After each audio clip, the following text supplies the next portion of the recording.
con el tema de Platón y de Heidegger, ¿no? Una relación entre...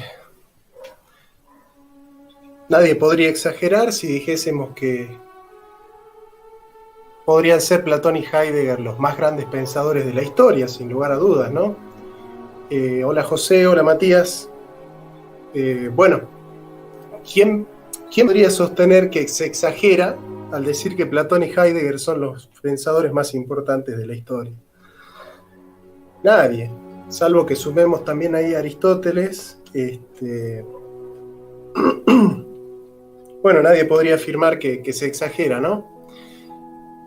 Bueno,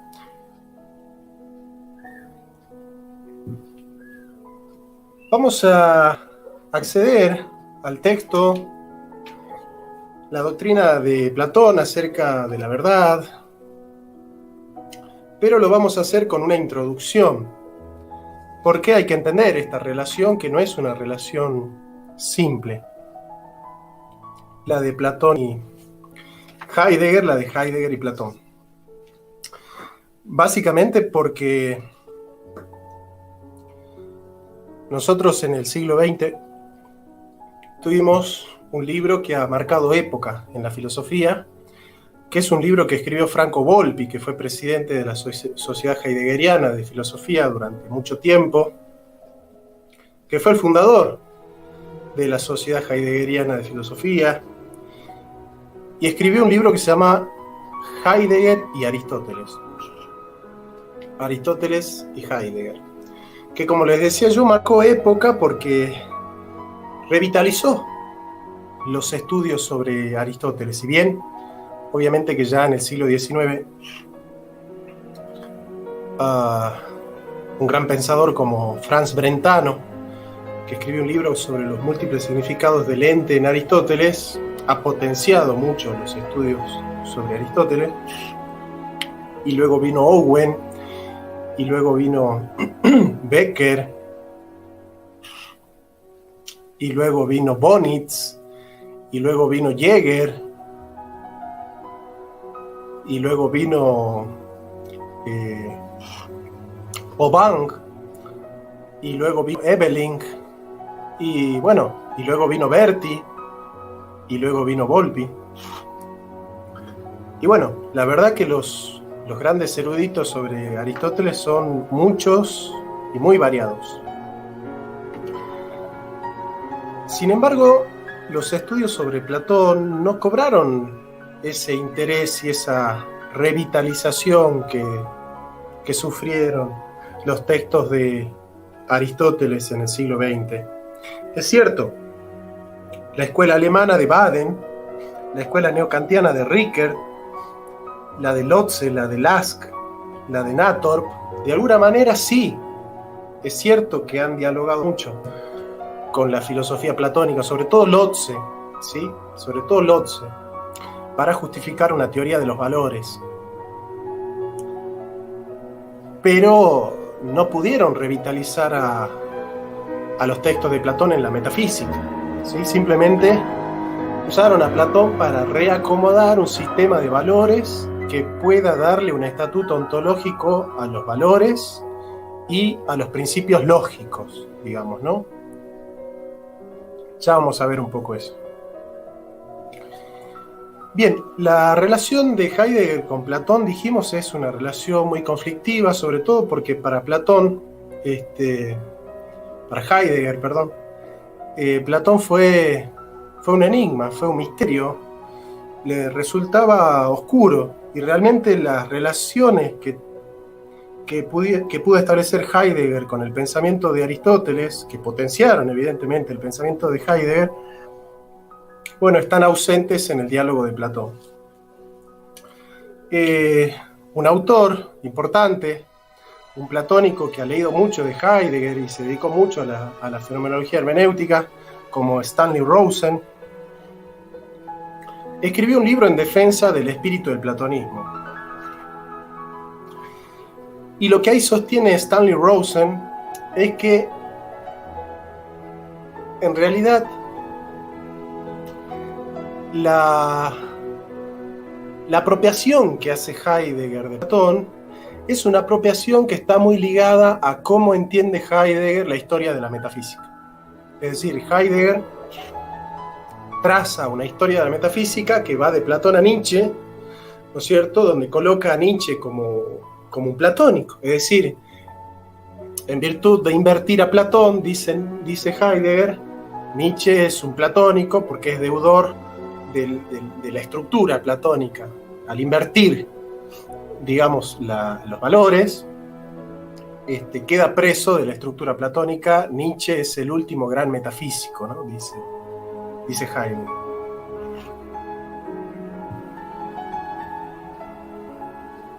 Y cuando Stanley Rosen critica el Platón de Heidegger, está criticando la estructura a través de la cual Heidegger traza la historia de la metafísica. ¿En qué consiste ese trazo? Básicamente, en que, y esto lo desarrolla Heidegger en Introducción a la Metafísica, lo desarrolla en los Beiträge, lo desarrolla en la historia del ser, en Das Ereignis. El ser como una estructura de forjación se ha abierto para inaugurar la historia de Occidente. El primero que ha captado la aperturidad del ser en su acto fundacional de apertura, de desocultamiento, fue Anaximandro. Heráclito dio un paso fundamental y Parménides ha estructurado lógicamente esa apertura. Con lo cual se abrió la historia de Occidente. Recordemos una famosa frase de Aristóteles que toma Heidegger en el discurso del rectorado, cuando habla del inicio es aún, ¿no? Y cuando toma la famosa frase de Platón, todo lo grande está en medio de la tempestad, ¿no? Sturm, que es tropa de asalto.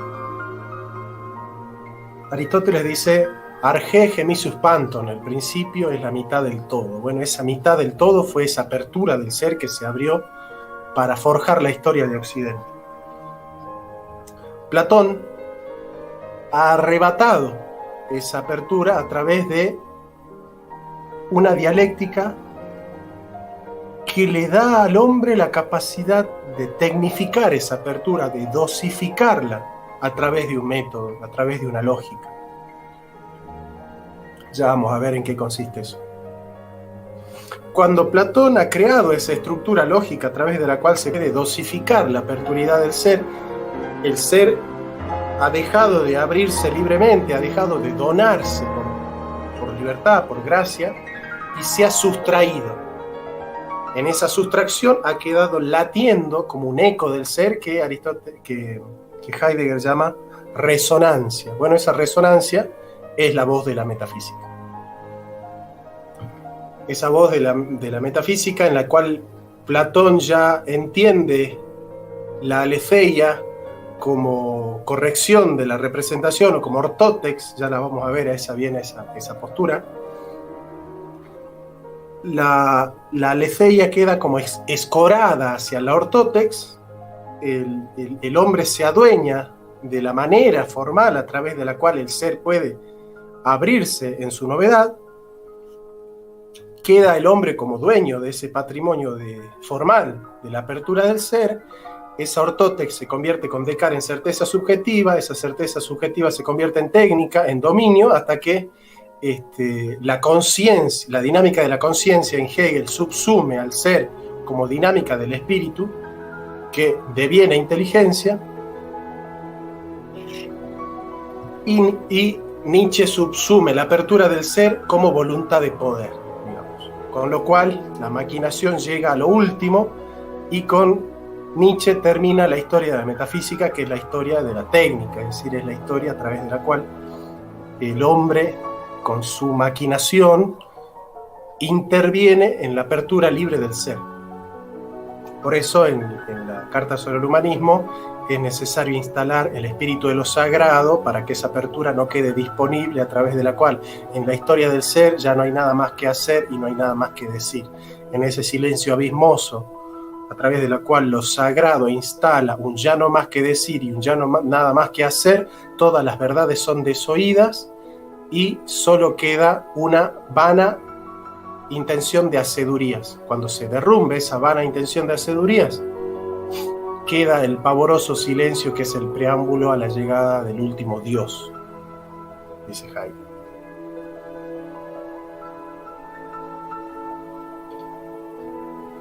Bien, cuando Stalin Rosen cuestiona la manera en la cual Heidegger está trazando la historia metafísica desde Platón hasta Nietzsche, de alguna manera está cuestionando la manera en la cual Heidegger entiende a Platón. Y también, cuando cuestiona su manera de entender a Platón, está cuestionando la historia del ser que traza Heidegger, ¿no? Es decir, está cuestionando el armazón que realiza Heidegger para hacer una historia del ser, digamos. Desde Platón a Nietzsche. Un filósofo español muy interesante, más que subsidiarse en un análisis histórico de la metafísica y entender a Heidegger como usando a Platón como el primer evento de la maquinación, digamos,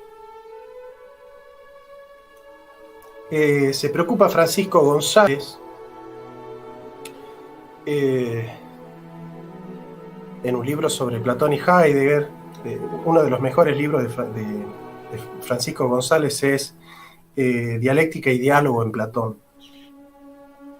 donde dice, bueno, la dialéctica en Platón es aquella maquinación a través de la cual el hombre puede remontarse hacia una contemplación fija y certera de la verdad. En cambio, el diálogo es ese fenómeno a través de la cual, a través de preguntas, lo que hace el filósofo es dejar abiertos los problemas, siempre postergando una conclusión definitiva para no dogmatizar la filosofía. Bueno, ¿no? Entre ese dogmatismo que plantea la dialéctica y esa especie de pregunta abierta que genera el diálogo, bueno, Francisco González trata de crear una vía media, ¿no? Entre el Platón de la mayéutica pura, digamos, y el Platón de la ironía pura, ¿no? Que es el que va a tomar, por ejemplo, Kierkegaard, Brenifier. Bien. Se preocupa entonces Francisco González en cómo es que Platón Heidegger no pudo dialogar con Platón realmente. ¿Por qué ese diálogo tan fructífero que tuvo Heidegger con Aristóteles no se dio con Platón? ¿No? Que a González le preocupó siempre porque va abriendo en su libro aquellas aristas a través de las cuales cree él que el diálogo con Platón pudo haber sido fructífero y pudo de ese diálogo, de ese encuentro, brotar una filosofía muy interesante, ¿no? Y bueno, trata de escarbar González en aquellos diálogos que Heidegger no pudo transitar, no pudo naufragar, quizá por falta de interés o por una falta de preparación.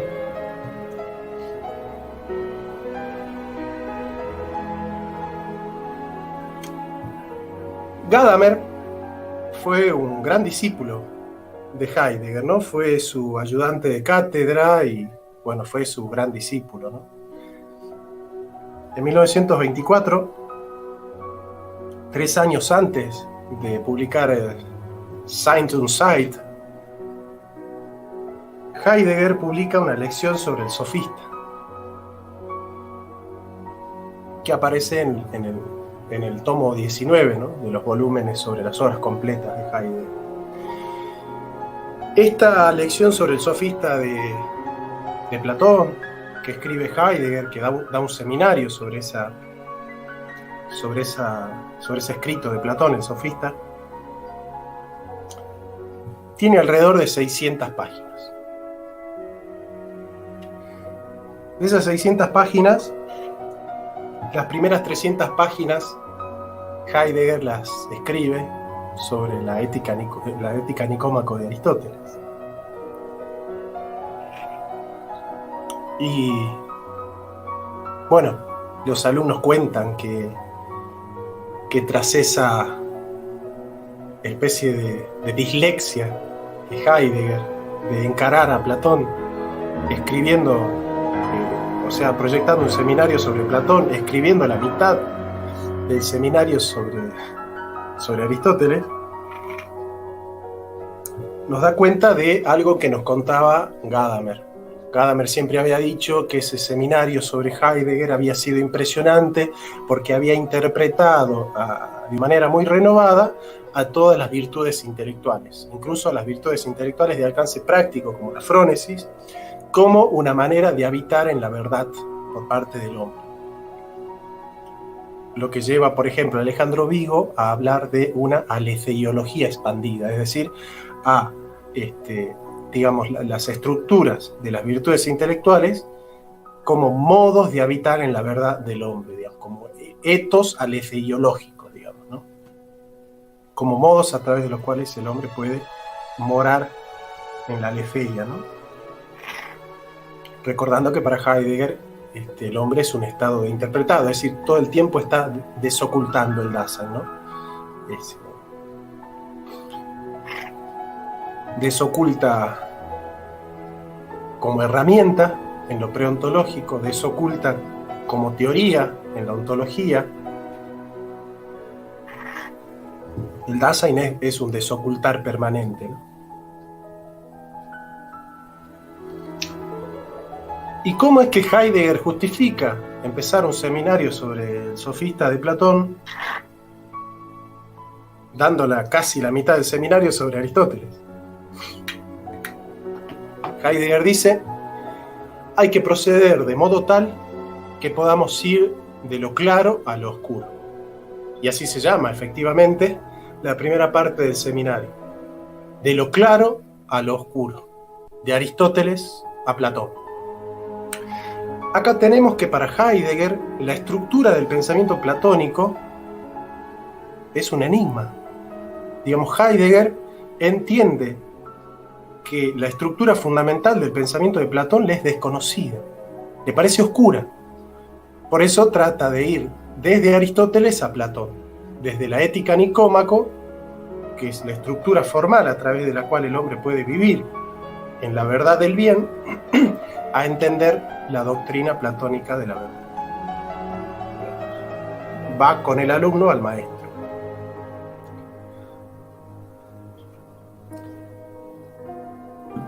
Y Gadamer había dicho, bueno, de ese seminario lo que más queda, lo que más impactó, es el Aristóteles que planteó Heidegger en ese seminario, ¿no?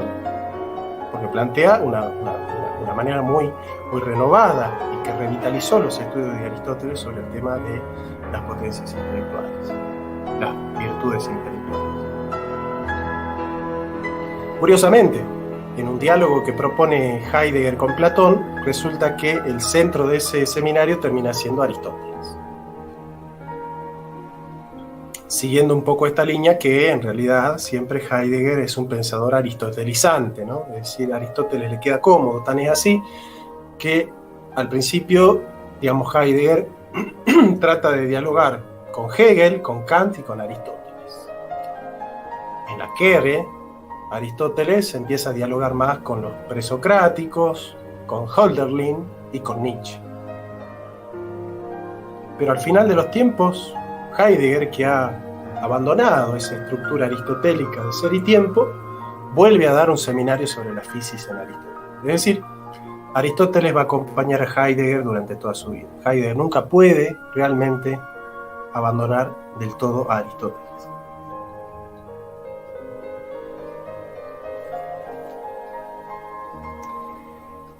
Hay un autor que en el 2010 escribe un libro que marcó mucho, ¿no? El estudio sobre la relación entre Platón y Heidegger, que se llama Alan King, Plato in Germany, Kant, Nator Heidegger,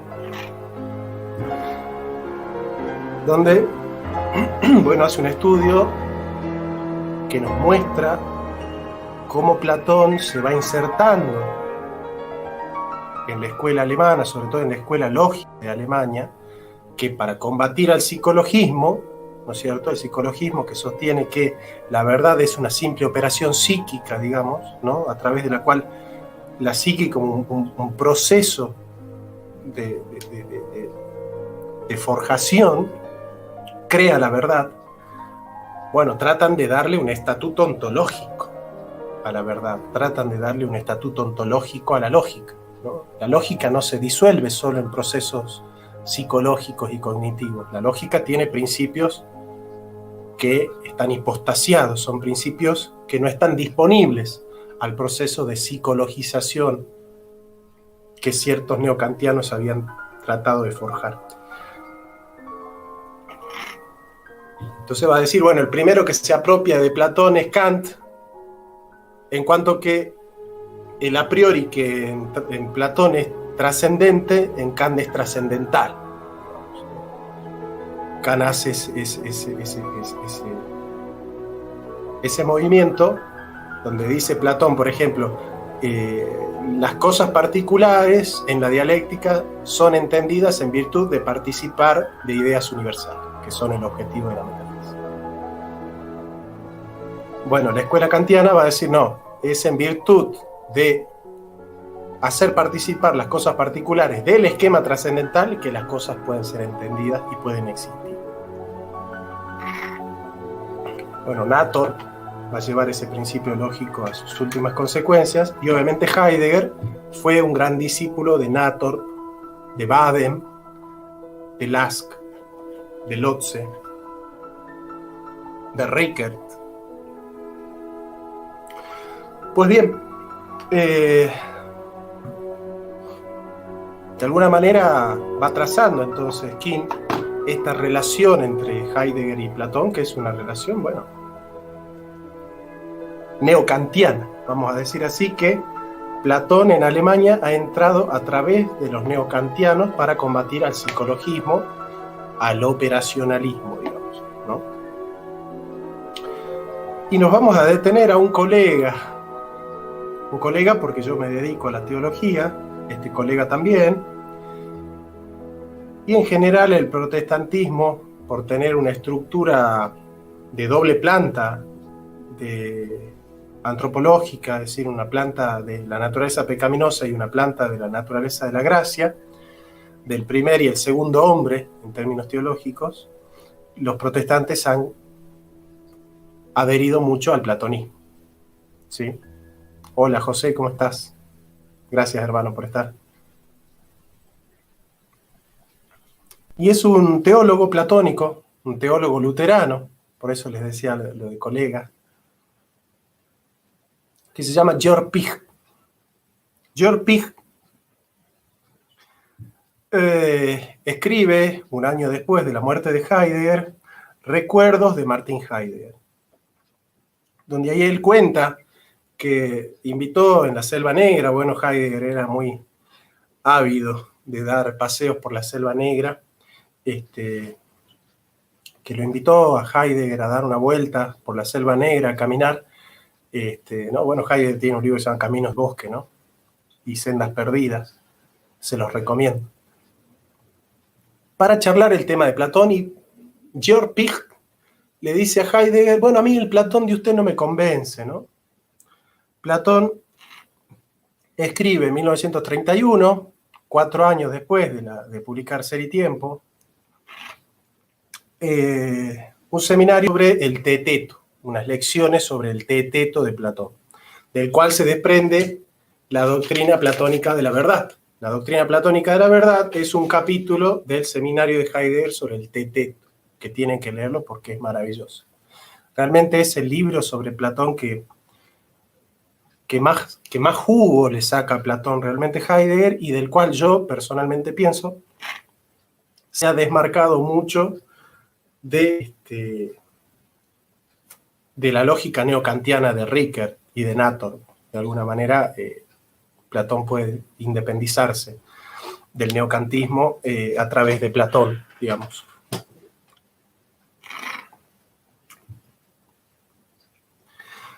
Bueno, Pig realmente cuestiona a Heidegger por la manera en la que se está apropiando de Platón, sobre todo en la doctrina platónica, la verdad, en la metáfora de la caverna. Le dice, realmente no estoy de acuerdo en su forma de encarar la metáfora de la caverna.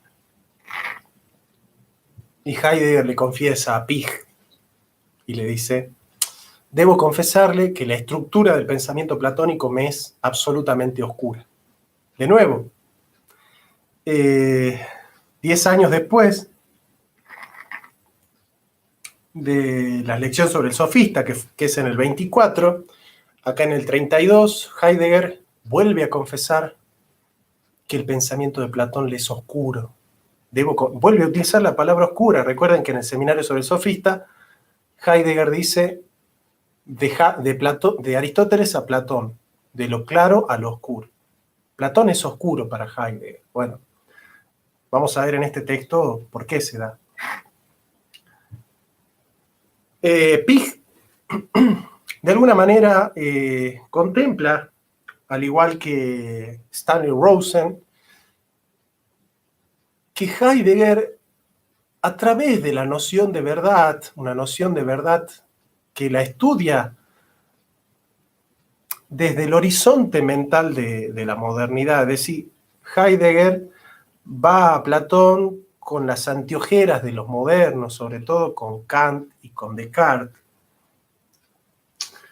con un prejuicio sobre Platón, con un prejuicio sobre los atenienses, y que marca una reivindicación por parte de los ontólogos, ¿no? Que ya está muy marcada, por ejemplo, en Introducción a la Metafísica, cuando Heidegger dice, bueno, pero si la filosofía comienza con meros hotentotes, que serían los presocráticos, con preguntas banales sobre la causa material, la filosofía no tendría sentido. Pero como el comienzo es la mitad del todo, nosotros sabemos que el comienzo de la filosofía fue espectacular. Es decir, la historia del ser se abre a lo grande con la aperturidad del ser forjando la historia de Occidente, que es la mitad del todo, con los presocráticos que para Heidegger son Anaximandro, Heráclito y Parménides. Pero en Platón se desarrolla, en la doctrina platónica de la verdad, el concepto de ortótex. ¿Qué es la ortótex en Platón? La ortótex en Platón, orto significa correcto o recto, ¿no es cierto? La ortodoxia, ¿no es cierto? La ortopatía, la ortopraxis, es la corrección, es lo correcto. Y tej viene de techné, de técnica. Entonces, ortótex en Platón significa un procedimiento recto, una manera correcta a través de la cual la verdad se abre camino en el hombre, digamos, ¿no? Ahora, si yo interpreto la ortótex ya no como una representación correcta, una manera a través de la cual el ser se muestra correctamente, es decir, se abre adecuadamente, que es la manera en la que Heidegger entiende que los presocráticos están entendiendo al ser. Y si yo leo a Platón desde la certeza subjetiva en Descartes, voy a decir que ortótex ya no es una correcta representación, una recta representación, sino que voy a decir que ortótex es corrección de la representación. Es decir, en virtud de un procedimiento dialéctico, el hombre corrige la representación del ser. Esa representación del ser que nos topamos en lo sensible, pero que se remite a lo inteligible, siempre es a partir de la dialéctica una corrección de la representación, es decir, un aspecto de vía negativa. Esto no es el ser, esto no es el ser, esto no es el ser, esto no es el ser, hasta que por vía de la remoción de la negación, ¡pum!, llegamos a la noción de ser, digamos. Bueno, esa idea de corrección de la representación, que no es la positividad de un ser que se abre, sino que es la metodología a través de la cual negativamente nosotros vamos removiendo todo aquello que no es la verdadera representación del ser, ortótex es corrección de la representación. Entonces dice Heidegger, Platón ha creado, ha escorado la aletheia como una desocultación libre de la donación del ser en su aperturidad a ortótex, a corrección de la representación. Descartes da un paso adelante y convierte al ortótex en certeza subjetiva, en maquinación, luego viene la técnica, la consumación de la técnica en la subsunción de la dinámica del ser a la dinámica del espíritu, y con Nietzsche a la dinámica de la voluntad. Y ahí se consuma la historia del ser de Platón a Nietzsche.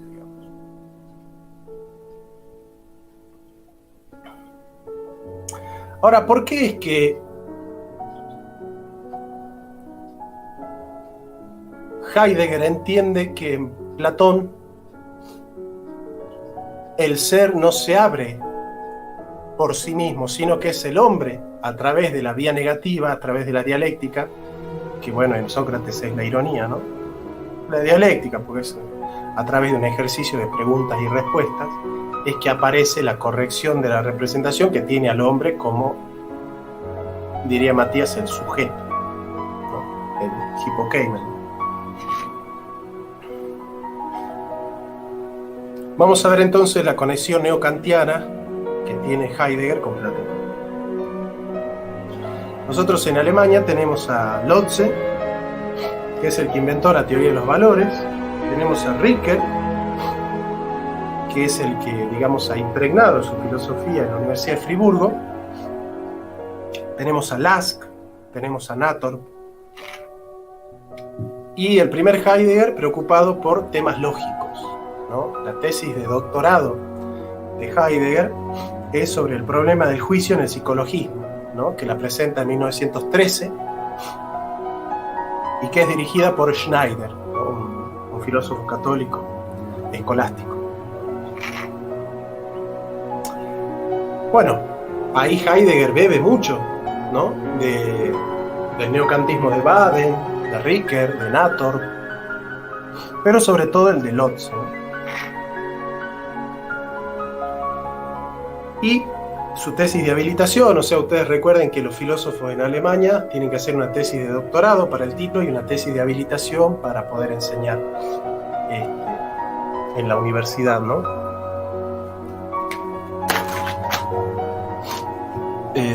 ¿Podrías hablar un poco de Platón con el que inaugura tempranamente la técnica moderna, si es necesario, pertinente a tu discurso solamente cuando se va? De Platón como el que inaugura. Bueno, Platón inaugura la técnica moderna justamente por el tema del ortótex, ¿no?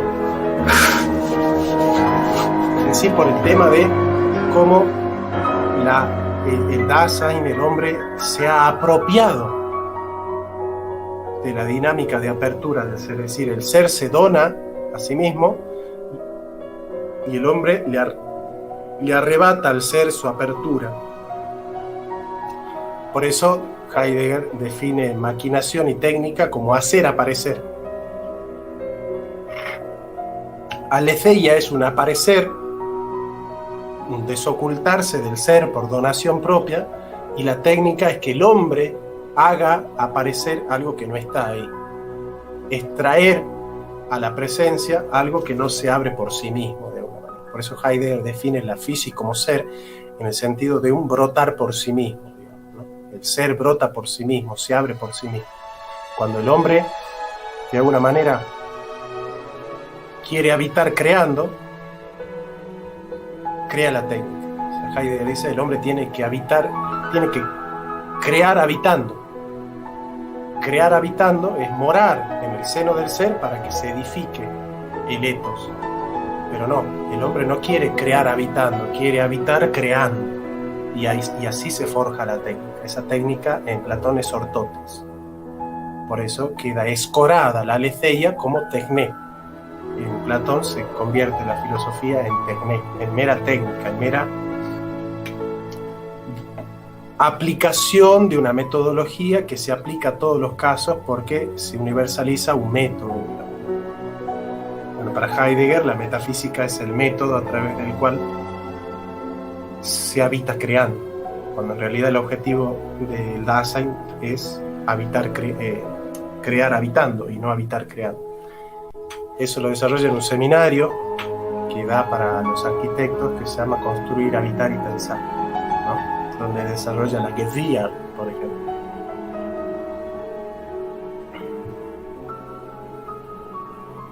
Ahora, ¿cómo es que Platón sirve a los neokantianos para construir su esquema de pensamiento lógico?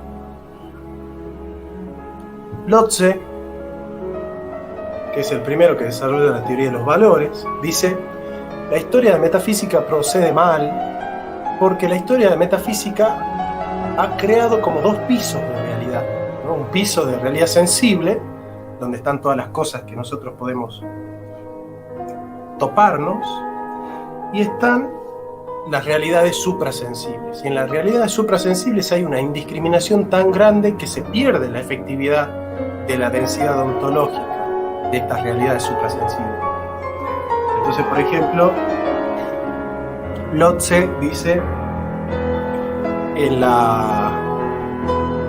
el mundo suprasensible nosotros tenemos la inconmensurabilidad de la diagonal de los lados del triángulo, tenemos a Dios, tenemos a la idea de justicia, tenemos el bien, los valores y los principios lógicos. Entonces Lotze dice: bueno, no, en el mundo suprasensible no pueden coexistir realidades tan distintas como la inconmensurabilidad de las diagonales de los lados del triángulo, Dios, los principios éticos y los principios lógicos. Y qué sé yo, la idea de gusano. Me parece absurdo a Lotze, digamos, dividir así. Entonces Lotze dice: en realidad hay dos planos.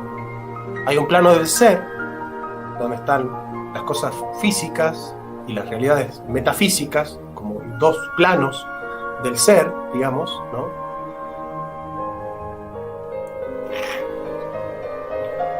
Y el plano del valer, dice Lotze. Hay un plano del ser y un plano del valer. Y en el plano del valer están las leyes lógicas. En el plano del ser están las leyes naturales y sobrenaturales, y en el plano del valer están las leyes naturales. Perdón, en el plano del valer están los principios y las leyes lógicas, principios lógicos. Porque en la lógica no hay verdad, no hay correspondencia, porque en la lógica no hay cosas. En la lógica hay validez. Los razonamientos son válidos o inválidos, dice Lotze. La lógica no tiene nada que ver con la verdad, con lo cual ahí le está haciendo una crítica muy profunda a Lotze. ¿A quién? A Hegel. ¿No es cierto? Para Hegel, la coherencia no es una coherencia intrínseca del pensamiento, sino que es la coherencia del pensamiento de Dios que deviene historia, digamos, ¿no? Y que se hace verdad como dialéctica, ¿no? Bueno, Lotze va a cuestionar eso y va a decir: bueno, entre el operacionismo, que hace de la verdad un ejercicio de la psique, nosotros vamos a recuperar a Platón para hipostasiar los principios lógicos como validez. Tienen en la ontología el lugar de la validez, no del ser, no son, pero valen.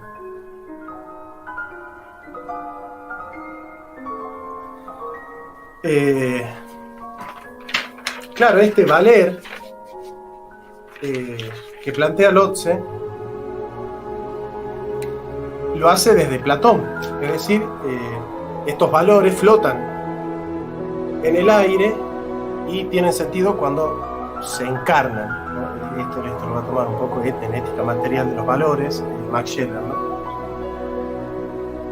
Es decir, el valor tiene sentido cuando se encarna en la realidad, pero el valor es un a priori, como una especie de esencia viceniana que está flotando en el aire y que busca ser encarnado en la historia.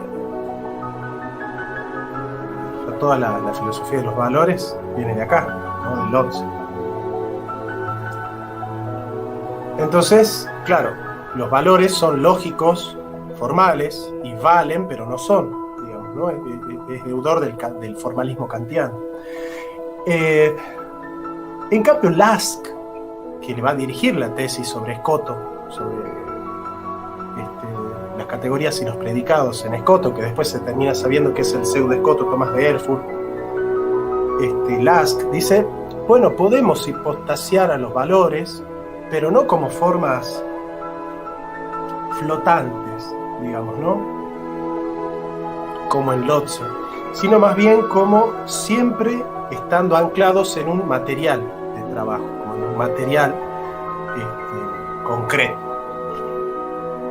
Entonces los valores son valores siempre que están instalados en un material concreto. Y bueno, Heidegger ahí encuentra dos caminos para el tema del hilemorfismo. Por un lado, el tema de que el valor siempre es valor cuando está encarnado en una materia, con lo cual Lask va con Aristóteles y el hilemorfismo a hipostasiar hilemórficamente el valor como encarnado en un material existente. Y Lotze queda como platónico puro, ¿no? Como que el valer pertenece a un mundo, a un orden distinto, ¿no? De realidades, que se encarnan en la historia, pero que no forman parte de la historia. Y por otro lado, Husserl, que dice no hay cogito sin cogitatum, es decir, no hay pensamiento sin algo que sea pensado. Bueno, ahí también hay una articulación entre el cogito como forma y el cogitatum como materia. Digamos. El conocimiento para Husserl es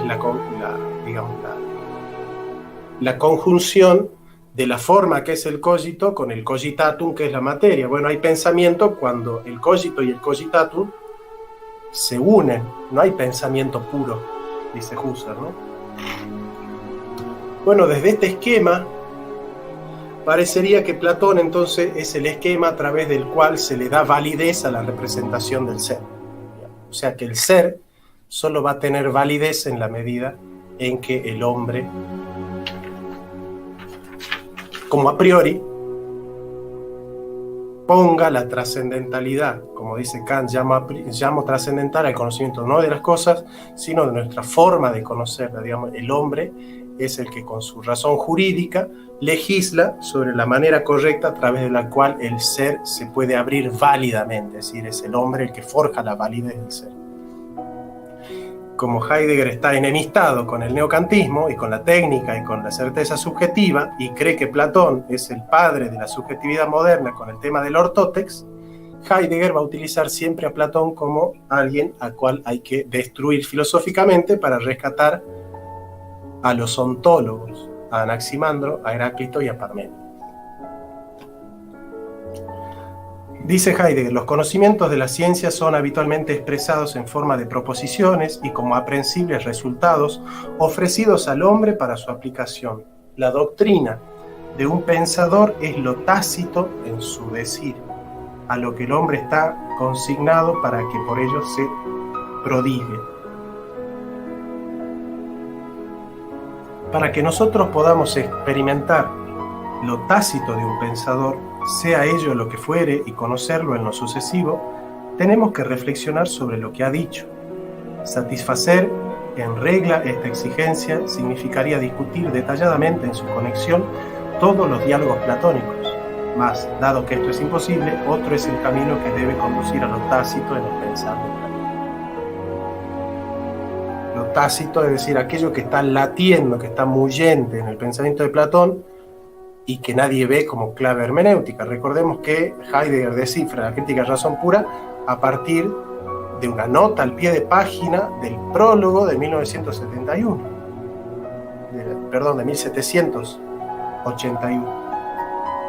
de la crítica de razón pura, que es el primer prólogo donde está la triple síntesis. Recordemos que Kant hace otro prólogo en 1787 donde saca la triple síntesis. Ese fue el debate de Heidegger con Cassirer, ¿no?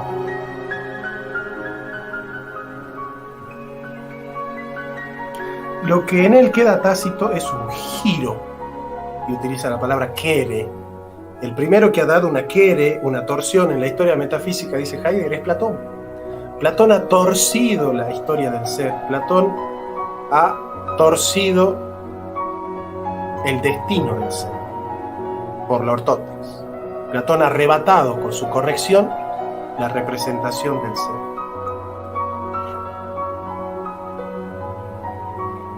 Porque cuando el hombre puso el a priori, el hombre no conoce nada más que lo que construye con su ortótex, es decir, el hombre no ve más del ser que lo que está forjando él de sí mismo. Lo que en él queda tácito es un giro en la determinación de la esencia de la verdad. Ya no como aletheia, desocultación, sino como corrección de la representación. Lo que este giro consuma en qué consista y qué se llega a fundar mediante esta mutación de la esencia de la verdad, repetimos, de la aletheia, que es una donación del ser a la corrección de la representación que hace el Dasein, el hombre, sea pues ilustrado mediante una exégesis de la alegoría de la caverna. Es la caverna, en su alegoría, la que va a forjar el hilo conductor del pensamiento de Platón. Es la alegoría de la caverna donde nosotros encontramos la llave hermenéutica de Platón. Con la presentación de la alegoría de la caverna comienza el séptimo libro del diálogo sobre la esencia de la polis, en la República 7, 514a2 hasta 517a7.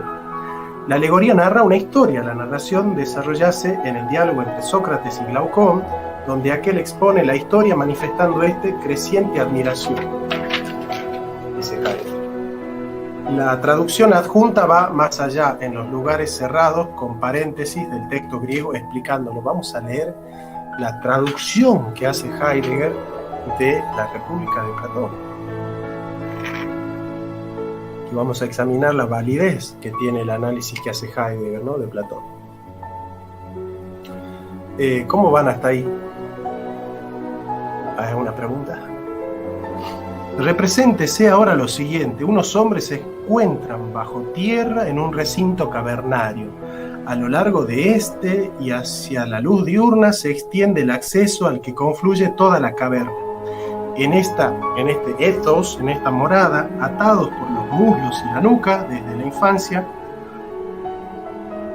tienen los hombres su residencia. Es decir, no habitan en la verdad, que es el tema del seminario sobre el sofista. También permanecen por ello en el mismo sitio, pudiendo solo mirar a lo que tienen enfrente de ellos, ¿no? Es decir, el hombre como un antropos, como un anti-orao, como aquel que mira hacia adelante, ¿no?